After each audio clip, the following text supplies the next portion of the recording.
Hello dear. Today we discuss about the agriculture in India. जैसे कि आपने different जो एग्रीकल्चर के बारे में डिफरेंट जो एक्सपेक्ट हैं उसके कि किस टाइप के उसमें फैक्टर चाहिए, किस टाइप के जो रॉइस है तो उसके लिए ग्रो करने के लिए किस टाइप का आपका कंडीशंस होना चाहिए। सो ये सब चीज़ें हमने डिस्कस कर ली। अब जो हम देखते हैं कि एग्रीकल्चर इन इंडिया, हमारे यहाँ इंडिया में एग्रीकल्चर है वो किस टाइप का होता है। सो फर्स्ट जो पॉइंट्स आता है कि हम सिग्निफिकेंस एग्रीकल्चर इन इंडिया की बात करें। सो फर्स्ट जो पॉइंट्स में हम देखते हैं तो यहाँ पर हमें नज़र आता है कि almost 75% of India's population is depend on agriculture. Means हमारा जो 75% जो पॉपुलेशन है इंडिया का वो एग्रीकल्चर पर डिपेंड करता है। यानी हमारा जो कंट्री है वो गांव का देश है। यानी यहाँ पर मैक्सिमम आपको विलेज देखने को मिलेंगे, तो वहाँ पर जो पॉपुलेशन है जनरली वो एग्रीकल्चर उसका मेन ऑक्यूपेशन होता है। देन जो लैंड होल्डिंग साइज, जो एवरेज साइज है लैंड होल्डिंग, वो जस्ट 2.3%। यानी वो बहुत छोटे छोटे जो ज़मीन है, बहुत ही कम जो ज़मीन है यहाँ के जो फार्मर है उनके पास अवेलेबल है, और उन्हीं पर ही वो क्या करते हैं, खेती करते हैं। Then the small size of holding in India is a result of fragmentations and a subdivision of farm।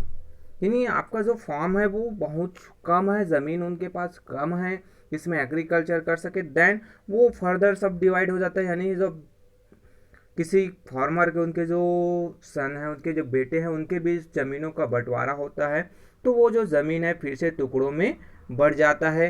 यानी किसी के 4 चिल्ड्रंस है तो उनके पास 2 हेक्टेयर है, तो वो जो है हाफ हेक्टेयर है वो उन के जो बच्चे हैं उनको मिलता है। फिर उसके बाद और उनके जो पैदा हुए तो फिर वो फर्दर डिवाइड हो जाते हैं। तो इस टाइप से जो सब डिवीज़न या फिर फ्रेगमेंटेशन है वो टूटते जा रहा है, बढ़ते जा रहा होता है। Then for such small plots of land to be profitable, very intensive method of agriculture has to be practiced. Large quantities of fertilizers and high quality seeds have to be used, and the land has to be irrigated। Means अब यहाँ पर आता है कि क्या आता है कि जैसे हम बात करें तो ये जो लैंड एरिया है वो स्मॉल साइज पर एग्रीकल्चर किया जाता है, खेती है वो बहुत ही छोटी जगह पर किया जाता है। तो यहाँ पर जो इंटेंसिव जो मेथड है एग्रीकल्चर का, कल्टीवेशन का, वो फॉलो करना पड़ता है। क्यों? क्योंकि हमें प्रोडक्शन बेहतर लेना है हमें, तो उसके लिए क्या, उसी जो स्मॉल अमाउंट्स पर जो आपका लैंड है वहाँ पर फर्टिलाइजर्स है वो ज़्यादा अमाउंट्स में, लार्ज अमाउंट में चाहिए, हाई क्वालिटी के जो सीड्स चाहिए। देन इरीगेशन, जो आर्टिफिशियल इरीगेशन जो फैसिलिटी है वो प्रोवाइड करना पड़ेगा हमें। जिस कारण से this inputs require the kinds of money most Indian farmer do not have. As a result the bulk of farmer in India live barely above the poverty lines. Means ये सब चीज़ों के कारण से क्या होता है कि जो अब इसके लिए आपको अच्छी क्वालिटी के बीज चाहिए, फर्टिलाइजर चाहिए, पेस्टिसाइड चाहिए, तो इनके लिए ज़्यादा खर्च करना पड़ता है। बट जो इंडियन फार्मर्स है उसके पास मनी उतना नहीं होता है, तो इस कारण से वो या तो मनी लैंडर्स के पास जाते हैं या फिर बैंक से लोन लेते हैं, और उसको जो उसकी जो स्थिति है वो ख़राब हो जाती है। फसल जो है अगर नष्ट हो गया तो वो और गरीबी में डूबते जाते हैं। Then as a result of their poverty and accompanying illiteracy, many Indian farmers still follow primitive methods of agriculture। Means आपका उनकी गरीबी है, साथ ही साथ उनके पास जो बेहतर नॉलेज नहीं है एग्रीकल्चर का, वो ज़्यादा शिक्षित नहीं है, जिस कारण से अभी भी जो इंडियन जो फार्मर्स है वो जो प्रिमेटिव जो मेथड्स हैं, यानी पहले के ज़माने जो आपके परंपरागत जो खेती है जैसे पहले करते थे उसी टाइप से अभी भी खेती कर रहे हैं।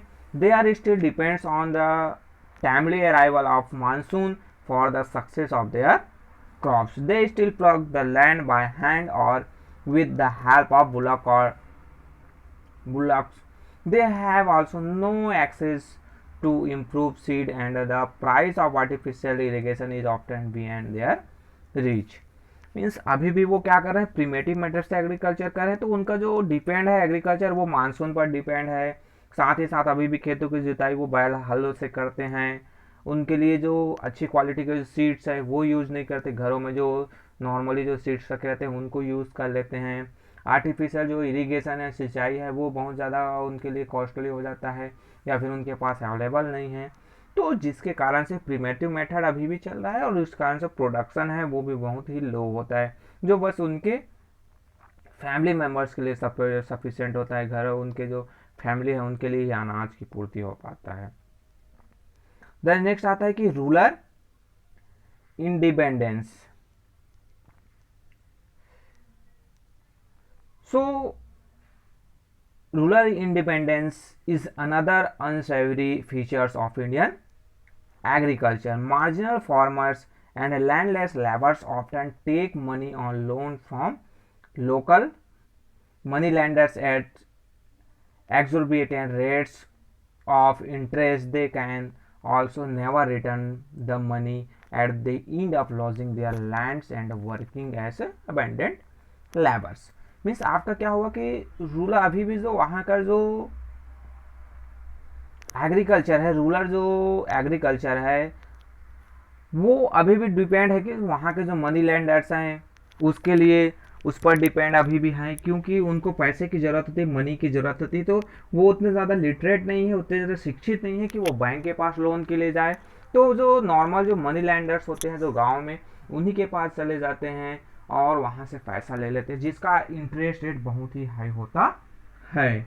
फिर बाद में वो जो है पे नहीं कर पाते उनका लोन, तो उनकी ज़मीन को अपने कब्जे में लेते हैं और वो खुद की ज़मीन है वहाँ पर बंडेड लेबर या के रूप में या फिर लैंडलेस लेबर के रूप में उन्हीं खुद की ज़मीन पर वो काम करने लगते हैं। सो ये जो बेसिक जो फीचर्स हैं हमें इंडियन जो एग्रीकल्चर है वहाँ पर देखने को मिलता है। Then the government of India has taken many steps to improve the lot of farmers. Since independence, many irrigation projects have been started which has reduced the development of farmers on the monsoons। Means हमारे यहाँ क्या होता है कि जो government है वो बहुत सारे प्रयास कर रहे हैं, और इंडिपेंडेंस के बाद से तो और ज़्यादा वो एफर्ट्स है वो लगाया जा रहा है ताकि जो यहाँ के जो फार्मर्स हैं उनकी स्थिति बेहतर हो सके, बेटर कंडीशंस हो सके, देन उनका जो प्रोडक्शन है वो इंक्रीज हो सके। साथ ही साथ ये प्रयास किया गया कि जो बहुत सारे जो इरिगेशन जो प्रोजेक्ट है वो स्टार्ट किए गए ताकि जो डिपेंडेंस है मानसून पर जो इंडियन फार्मर्स है उसको कम किया जा सके, उनके जो डिपेंडेंस है उसको घटाया जा सके। Then fragmented pieces of land have been consolidated और joined to make their them bigger and more viable, better quality of seeds, pesticides and fertilizers are made available to the farmer at low rates। Means आपके जो छोटे छोटे जो ज़मीन थे उसको जो इंडिपेंडेंस के बाद फिर से ज्वाइन किया गया और आपस में फिर से फार्मर्स को रिडिस्ट्रीब्यूट किया गया अर्ली पीरियड में। फिर बाद में जो बेटर क्वालिटी के जो सीड्स हैं, फर्टिलाइजर्स हैं, वो डिस्ट्रीब्यूट किए जाते हैं फार्मर्स को लो रेट पर। डिस्ट्रिक्ट जो officer train the farmers in newer and better methods of cultivation। Farmers are given loans from nationalized bank at low rates of interest। Means आपके बहुत सारे ऐसे प्रयास किए गए हैं जिससे फार्मर्स को बेनिफिट्स हो, जिसमें आपके फार्मर्स को नए नए जो मेथड है कल्टिवेशंस के वो बताए जाते हैं, सिखाए जाते हैं। उनको लोन नेशनलाइज जो बैंक्स हैं वहाँ से बहुत ही लो अमाउंट्स, लो इंटरेस्ट पर आपके लोन दिए जाते हैं ताकि उनकी जो डिपेंडेंस है किस पर, आपके जो मनी लैंडर्स है उससे उनको छुटकारा मिल सके। साथ ही साथ वो बेहतर अपना जो एग्रीकल्चर है, साइंटिफिक जो मेथड से एग्रीकल्चर है वो कर सके। सो ये गवर्नमेंट के द्वारा प्रयास किए जा रहे हैं। सो अब ये सब जो प्रयास किए गए तो उसका जो एफर्ट्स जो लगाए उसका रिजल्ट क्या हुआ, तो the efforts taken by the government brought about the green revolution in India in the 1960s।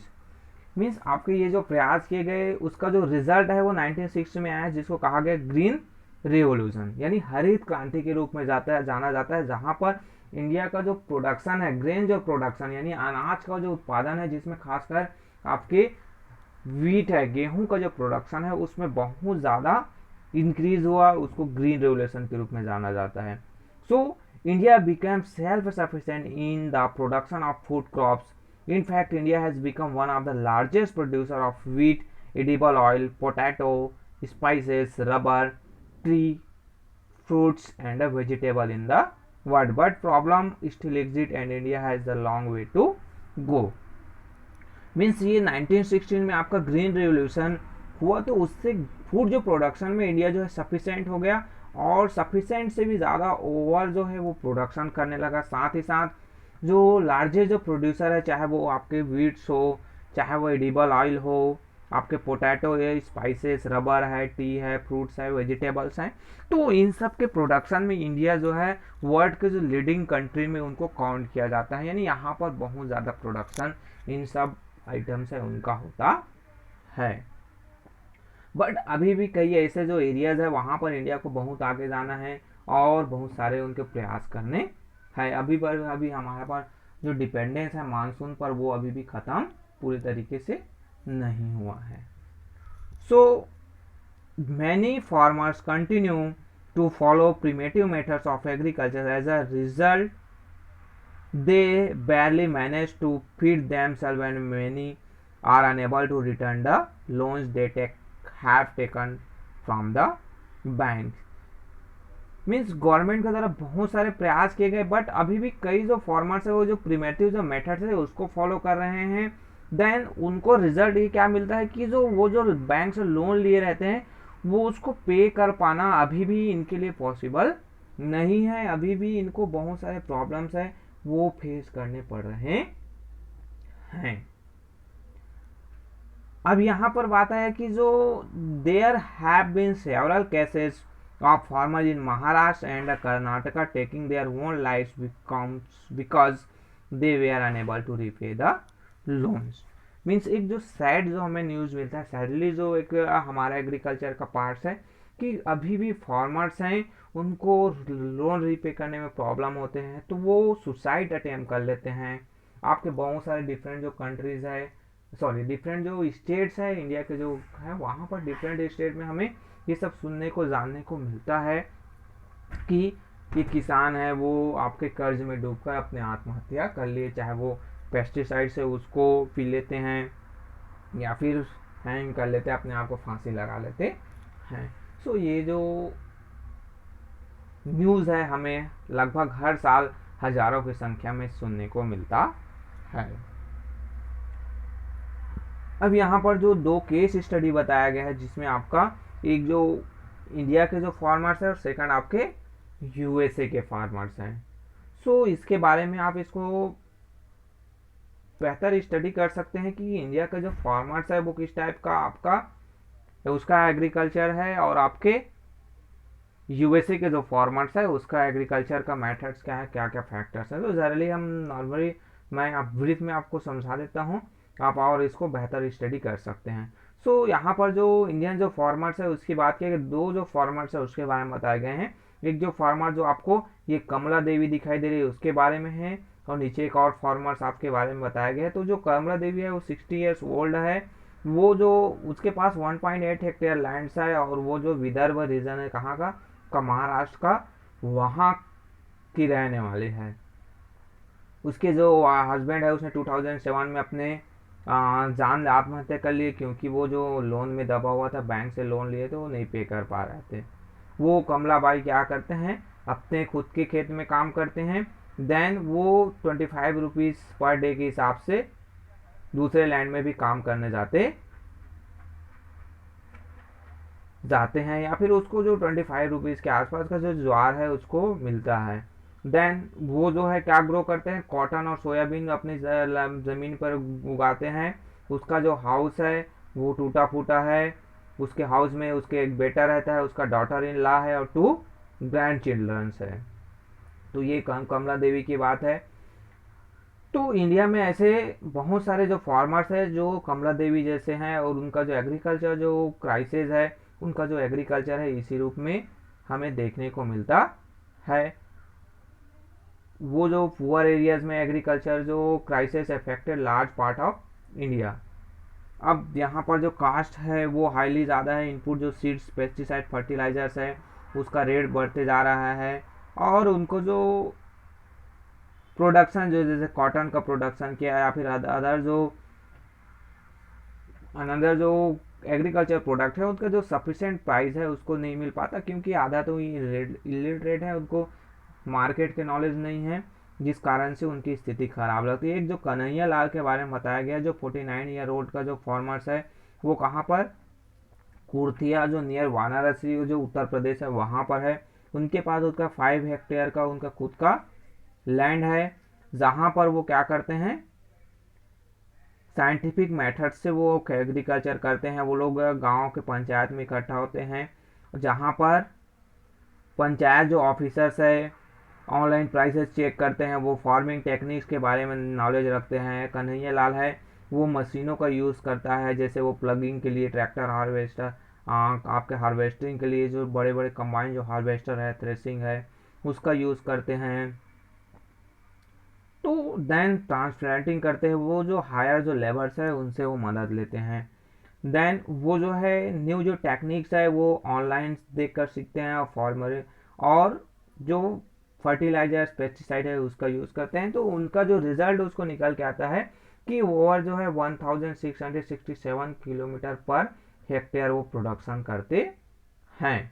Then उसको मार्केट प्राइस का भी पता होता है, और वो जो बेटर जो प्राइस है वो अपने प्रोडक्ट्स का ले सकते हैं। अगर प्राइस मार्केट में बेहतर नहीं है तो वो उसको स्टोर करके भी रखते हैं।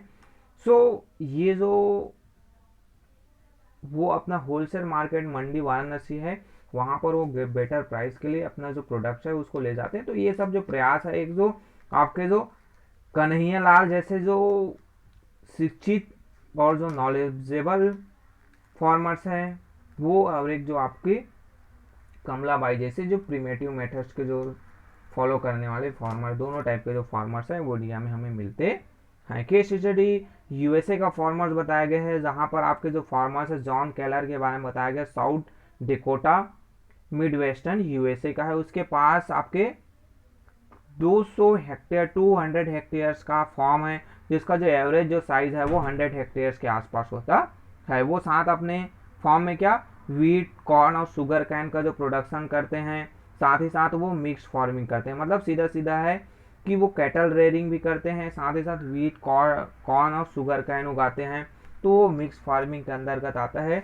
वो हाई जो एडवांस टेक्निक है उसका यूज़ करते हैं, वो मशीनों का यूज़ करते हैं। एनिमल डंग को भी उठाने का, उसको फिट करना है, उसको खाना देना है, उसका आपके मिल्क निकालना है। तो ये सब वो है टेक हाईली जो एडवांस जो मशीनें हैं उससे ही करते हैं। फिर एग्रीकल्चर में वो ट्रैक्टर है, ट्रक है, seed driller, thresher, combine harvester है, उनका यूज़ करते हैं। जॉन का अपना खुद का वर्कशॉप है जहाँ पर वो मशीनों को बनाते हैं, फिक्स करते हैं। सो ये जो है आपका 175 बसेलाइट्स ऑफ फूड ग्रेन पर एकड़ वो प्राप्त करते हैं। देन उसका जो ग्रेन्स है वो सेलर या ग्रेन स्टोर है वहाँ पर स्टोर करके रखते हैं। फिर जैसे ही उसको सेल करना होता है, मार्केट में बेहतर प्राइस है तो वो बेचने ले जाते हैं। उसके अलावा जो जॉन के पास 80 मिल्चेस काऊ है उसके फार्म में, जो वो अपना सब जो काम है वो मशीनों के माध्यम से उससे किया जाता है, और जो ह्यूमंस है do not even touch it by hand, यानी जानवरों को वो ह्यूमंस है वो अपना हाथों से टच भी नहीं करते हैं। अब यहाँ पर आया कि John has a large house surrounded by building and shed where the animals are kept, यानी उसका जो घर है वो जानवरों के जो रहने की जगह उसके पास में ही लगा हुआ है। वो जो है काम कितना अराउंड 12 आवर्स पर डे काम करते हैं। उसकी वाइफ है वो भी मैनेज करती है, जो अकाउंट फॉर्म का जो अकाउंट्स है उसको मैनेज करने में।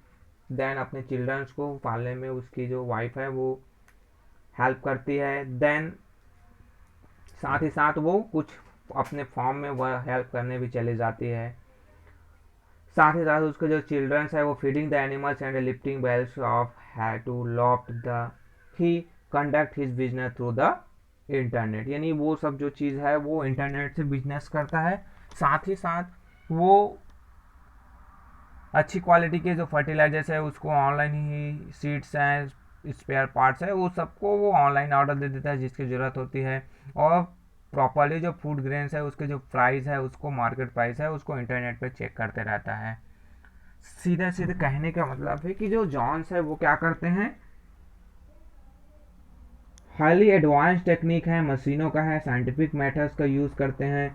वो आपके एजेंसी से, सेलर जो एजेंसी है उससे जुड़े रहते हैं और बेहतर प्राइस आता है तो उनको वो ऑफर करते हैं और उनके ग्रेन्स है, उनके जो प्रोडक्ट्स है उनको आकर ले भी जाते हैं स्टोर से, तो उनको जो है करेक्ट जो प्राइस है वो मिल जाता है। तो ये कुछ जो डिफरेंस आपके इंडियन फार्मर्स और आपके यूएसए के फार्मर्स। सो ये आपका जो चैप्टर एग्रीकल्चर है वो कंप्लीट होता है। नेक्स्ट आप एक्सरसाइज कीजिए, नेक्स्ट क्लास में हम नेक्स्ट चैप्टर स्टडी करेंगे। Okay, thank you.